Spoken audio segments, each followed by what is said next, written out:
வணக்கம் நண்பர்களே, இன்று நாம் உங்களுடன் பகிரப் போகும் மகத்தான கதை முருகப்பெருமாளுக்கு வேல் கொடுத்தது யார் என்பது பற்றியது. இந்த கதை முருகனின் தெய்வீக சக்தி மற்றும் அதன் பின்னணி பற்றிய ஓர் அதிசயமான வரலாற்றை கொண்டுள்ளது.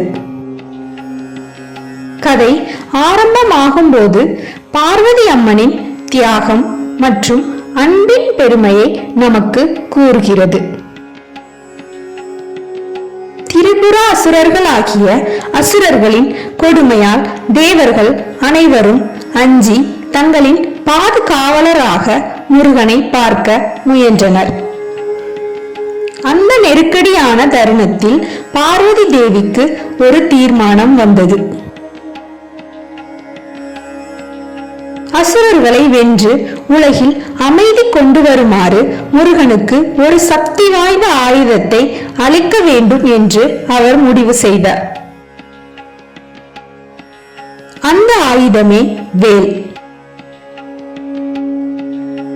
பார்வதி தன் தெய்வீக சக்தியால் வேலை உருவாக்கி அதில் தன்னுடைய சக்தி, பாதுகாப்பு மற்றும் ஆற்றலை கலந்து முருகனுக்கு அளித்தார். இந்த வேல் முருகனுக்கு அசுரர்களின் பொல்லாத சக்திகளை ஒழிக்கவும், ஆத்ம நலம் மற்றும் தெய்வீக தர்மங்களை நிலைநிறுத்தவும் உதவியது.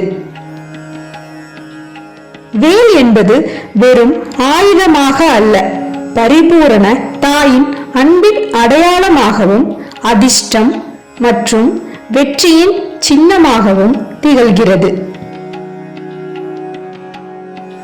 முருகன் தனது தாயின் அருளாலும் வேலின் சக்தியாலும் அசுரர்களை சம்ஹாரம் செய்து தேவர்களை மீட்டார்.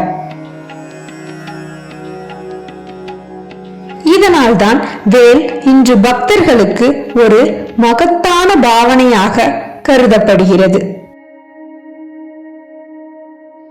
அதுவே முருகனுக்கு வேல் கொடுத்தது பார்வதி தேவி அவரின் தாயின் அன்பும் அருளும் கொண்ட உருவம்தான்.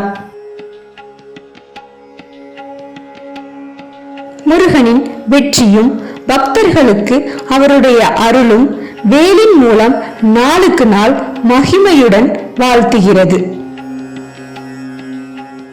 நண்பர்களே, இந்த தேய்ந்து போகாத வரலாற்றை உங்களுக்கு பிடித்திருந்தால் எங்கள் சேனலை சப்ஸ்கிரைப் செய்யவும், லைக் செய்யவும் மறக்காதீர்கள். நன்றி. அடுத்த காணொளியில் சந்திப்போம். முருகனின் அருளுடன் உங்கள் வாழ்க்கை சிறக்கட்டும்.